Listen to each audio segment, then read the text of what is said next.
चलिए सीधे आज के इस विश्लेषण में डाइव इन करते हैं। आज हम कॉर्पोरेट फाइनेंस की उस छिपी हुई मशीनरी को डिकोड करेंगे जो बिजनेस वर्ल्ड के सबसे मैसिव, सबसे बड़े फैसलों को ड्राइव करती है। हम बिजनेस स्टडीज के उन फाउंडेशनल कॉन्सेप्ट से पर्दा उठाने वाले हैं ताकि समझ सकें कि ये सो कॉल्ड एकेडमिक थ्योरीज असल में कैसे इन मैसिव मल्टीनेशनल कंपनीज का सर्वाइवल और उनकी एक्सप्लोसिव ग्रोथ तय करती हैं। क्योंकि देखिए, ये थ्योरी सिर्फ किताबों तक सीमित नहीं है, इसका रियल वर्ल्ड में एक बहुत ही बड़ा और टैंजिबल इम्पैक्ट होता है। आगे बढ़ने से पहले फटाक से आज की रोड मैप पर एक नज़र डाल लेते हैं। हम शुरुआत करेंगे anatomy of a mega deal से, फिर हम समझेंगे फाइनेंशियल मैनेजमेंट को, उसके बाद the wealth maximisation concept, the investment decision और आखिर में द फाइनेंसिंग डिसीजन। बेसिकली हम एक बहुत ही massive real world case study से शुरू करेंगे और फिर उन अंडरलाइंग फ्रेमवर्क्स को डाइसेक्ट करेंगे जो इतने विशाल फैसले लेने में मदद करते हैं। तो सीधे चलते हैं अपने इस विश्लेषण के एंकर केस पर, टाटा स्टील एक्वायर्स कोरस। ये 2007 का एक ऐसा एक्विजिशन था जिसने लिटरली ग्लोबल स्टील इंडस्ट्री को पूरी तरह से हिलाकर रख दिया था। $8.6 बिलियन। ये कोई आम फिगर नहीं है, एक बहुत ही स्टैगरिंग अमाउंट है। ये उस स्पेसिफिक डील की वैल्यू है जब टाटा स्टील ने कोरस, जिसे पहले ब्रिटिश स्टील कहते थे, उसे फॉर्मली अक्वायर किया था। एकदम मैसिव नंबर, राइट? अब इसमें जो सबसे माइंड ब्लोइंग बात है ना, वो इस डील की एक्सट्रीम कम्प्लेक्सिटी है। इस सिंगल मूव ने टाटा को ग्लोबली 5वां सबसे बड़ा स्टील प्रोड्यूसर बना दिया। सोचिए, इसके लिए $8 बिलियन से ज्यादा का डेट यानी कर्ज उठाना पड़ा। टोटल फाइनेंसिंग लगभग 36,500 करोड़ रुपए अरेंज की गई थी।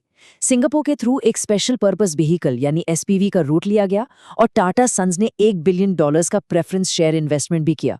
बेसिकली ये डेट, इक्विटी और कुछ बहुत ही स्पेशल कॉर्पोरेट स्ट्रक्चर्स का एक इनसेन मिक्स था।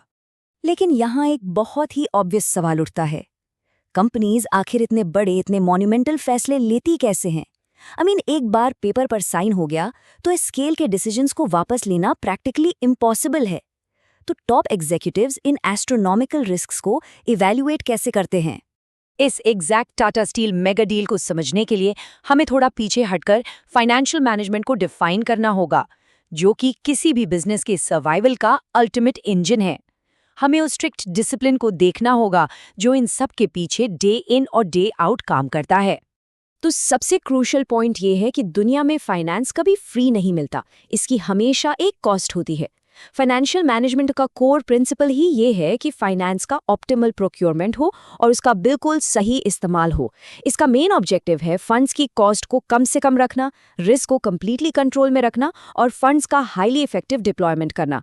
किसी भी कंपनी को डे टू डे चलाने और उसकी लॉन्ग टर्म एक्सपेंशन के लिए इसे ऑप्टिमली मैनेज करना एब्सोल्युटली क्रूशियल है। और एक सिंगल फाइनेंशियल फैसला कितना बड़ा रिपल इफेक्ट क्रिएट करता है, ये सच में हैरान करने वाला है। ये डायरेक्टली कंपनी के फिक्स्ड एसेट्स के साइज और कंपोजिशन को डिटरमिन करता है, कैश, इन्वेंटरी जैसे करंट एसेट्स को डिक्टेट करता है, लॉन्ग टर्म और शॉर्ट टर्म फंड्स का एग्जैक्ट रेशियो सेट करता है और डेट वर्सेस इक्विटी फाइनेंसिंग के ब्रेकअप को डिफाइन करता है। यहाँ तक कि ये प्रॉफिट एंड लॉस अकाउंट के आइटम्स जैसे इंटरेस्ट एक्सपेंस और डेप्रिसिएशन, उनको भी डायरेक्टली हिट करता है। एक डिसीजन और पूरी बैलेंस शीट पर असर। अब आते हैं द वेल्थ मैक्सिमाइजेशन कॉन्सेप्ट पर। हमने जिस रिपल इफेक्ट की अभी बात की ना, उस हर एक रिपल इफेक्ट को एक अकेले सिंगल ओवरआर्चिंग गोल की तरफ डायरेक्टेड होना चाहिए। और वो अल्टीमेट गोल क्या है? फाइनेंशियल मैनेजमेंट का प्राइमरी एम हमेशा यही होता है, maximise the current price of equity shares. इसका सीधा सा मतलब है कि एक कंपनी के फंड्स को इस तरह से ब्रिलियंटली इन्वेस्ट किया जाना चाहिए जिससे उन ओनर्स के शेयर्स की मार्केट वैल्यू ज्यादा से ज्यादा मल्टीप्लाई हो सके। देखिए, कोई भी फाइनेंशियल डिसीजन तभी अच्छा या एफिशिएंट माना जाएगा अगर वो कोई रियल वैल्यू ऐड कर रहा हो। रूल बहुत सिंपल है, बेनिफिट्स हमेशा कॉस्ट से ज्यादा होने चाहिए। क्योंकि सीधी सी बात है, जो रिटर्न्स अर्न किए जा रहे हैं वो उन फंड्स को अरेंज करने की कॉस्ट से स्ट्रिक्टली हायर होने ही चाहिए। चलिए अब हम उस पहले सबसे बड़े हर्डल को ब्रेक डाउन करते हैं जो किसी भी फाइनेंशियल मैनेजर के सामने आता है, द इन्वेस्टमेंट डिसीजन। यानी रिसोर्सेज को एग्जैक्टली कहाँ कमिट किया जाए ताकि बेस्ट पॉसिबल रिटर्न्स मिल सकें। यहाँ मैनेजर्स को कंटिन्यूअसली एक टाइट रोप वॉक करनी पड़ती है शॉर्ट टर्म और लॉन्ग टर्म इन्वेस्टमेंट्स के बीच। एक तरफ वर्किंग कैपिटल है, यानी डेली ऑपरेशंस के शॉर्ट टर्म फैसले जो इमीडिएट लिक्विडिटी और प्रॉफिटेबिलिटी को ड्राइव करते हैं, और दूसरी तरफ है कैपिटल बजटिंग। ये लॉन्ग टर्म मैसिव कमिटमेंट्स होते हैं, ठीक टाटा कोरस एक्विजिशन की तरह। ये लगभग इरिवर्सिबल प्रोजेक्ट्स होते हैं। अगर इनका चुनाव गलत हो गया ना, तो कंपनी का बिजनेस सिवियरली डैमेज हो सकता है। तो बिलियंस ऑफ डॉलर्स आंख बंद करके तो कमिट नहीं किए जाते। Executives practically in specific steps के थ्रू कंपीटिंग प्रोजेक्ट्स को इवैल्यूएट करते हैं। स्टेप 1, कैश फ्लोज को क्लोजली एनालाइज करना कि फ्यूचर रिसीट्स और पेमेंट्स कैसे रहेंगे। स्टेप 2, रिस्क के against expected rate of return को प्रॉपर्ली असेस करना। और स्टेप 3, स्पेशलाइज्ड कैलकुलेशन टेक्निक्स को यूज करके एक्चुअल इन्वेस्टमेंट क्राइटेरिया अप्लाई करना। ये एक बहुत ही मेथोडोलॉजिकल प्रोसेस है। अब एक बार जब इन्वेस्टमेंट फाइनल हो गई, तो अगला क्रूशियल पॉइंट आता है द फाइनेंसिंग डिसीजन। अब जो इतना बड़ा विजन देखा गया है, उसे फंड कैसे किया जाए, पैसे कहाँ से आएंगे? ये कॉर्पोरेट फाइनेंस का लिटरली सबसे बड़ा बैलेंसिंग एक्ट है, डेट वर्सेस इक्विटी। एक तरफ डेट है, यानी उधार का पैसा। ये रिलेटिवली सस्ता होता है क्योंकि इस पर टैक्स डिडक्ट हो जाता है, लेकिन इसमें फिक्स्ड इंटरेस्ट देना ही पड़ता है, इसलिए इसका फाइनेंशियल रिस्क बहुत हाई होता है। दूसरी तरफ इक्विटी है, यानी शेयर होल्डर्स का फंड। इसमें फिक्स्ड रिटर्न की ऐसी कोई स्ट्रिक्ट टेंशन नहीं होती, सेफ है, पर इससे मैनेजमेंट का कंट्रोल डाइल्यूट हो जाता है और मार्केट से नया पैसा उठाने की फ्लोटेशन कॉस्ट्स भी लगती हैं। अब कोई भी फाइनेंशियल मैनेजर रैंडमली तो फंडिंग सोर्स पिक नहीं करता। वो इस पूरे कॉम्प्लेक्स वेब को इवैल्यूएट करते हैं। वो प्रैक्टिकली देखते हैं कि कॉस्ट ऑफ रेजिंग फंड्स क्या है, सोर्स के साथ रिस्क कितना जुड़ा है और फ्लोटेशन कॉस्ट्स कितनी आएंगी। कंपनी की करंट कैश फ्लो पोजीशन कैसी है और फिक्स्ड ऑपरेटिंग कॉस्ट्स जैसे रेंट और सैलरीज कितनी है।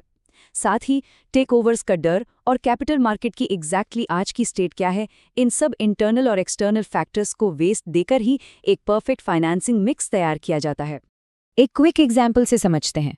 मान लीजिए किसी बिजनेस में already high fixed operating costs हैं, जैसे मैसिव रेंट, हैवी सैलरीज या इंश्योरेंस प्रीमियम्स। अगर वो और ज्यादा डेट ले लेते हैं तो उन्हें उन एक्स्ट्रा फिक्स्ड इंटरेस्ट पेमेंट्स का बोझ भी उठाना पड़ेगा, जो एक कंप्लीट फाइनेंशियल डिजास्टर साबित हो सकता है। इसलिए ऐसी सिचुएशंस में नेचुरली लोअर डेट फाइनेंसिंग को ही प्रेफर किया जाता है। इन सभी प्रिंसिपल्स की मैकेनिक्स एक बहुत ही डीप और रिगरस स्टडी मांगती हैं। मार्केट स्टेट को समझना या कॉम्प्लेक्स कॉस्ट्स को असेस करना कंटिन्यूसली किया जाने वाला एक इंटेंस काम है।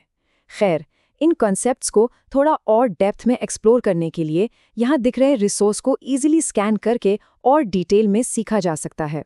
तो घूम फिर कर हम वापस अपने टाटा स्टील वाले एंकर केस पर आते हैं। उनका वो हिस्टोरिक $8.6 बिलियन का मॉन्यूमेंटल सक्सेस लिटरली इस बात पर टिका था कि उन्होंने इन्हें इन्वेस्टमेंट और फाइनेंसिंग फ्रेमवर्क्स को परफेक्शन के साथ नेविगेट किया। डेट, इक्विटी और इंटरनल अक्रूवल्स का एक ऐसा मेटिकुलस और हाईली बैलेंस मिक्स बनाया गया जिसने इस मेगा डील को सक्सेसफुली पॉसिबल कर दिया। चलिए इस विश्लेषण को एक बहुत ही इंटरेस्टिंग थॉट के साथ एंड करते हैं। कल जब अगले बिजनेस हेडलाइंस हाईलाइट होंगे ना, तो जरूर सोचेगा कि जिन बड़ी कंपनीज को हम डेली देखते हैं, वो आज अपने डेट, इक्विटी और इन्वेस्टमेंट्स को सर्वाइव और ग्रो करने के लिए एग्जैक्टली कैसे बैलेंस कर रही हैं। उनके हिडन फाइनेंशियल लीवर्स कैसे मूव हो रहे हैं। आज के इस विश्लेषण में बस इतना ही। मिलते हैं ऐसी ही किसी और इंटरेस्टिंग डीप डाइव में।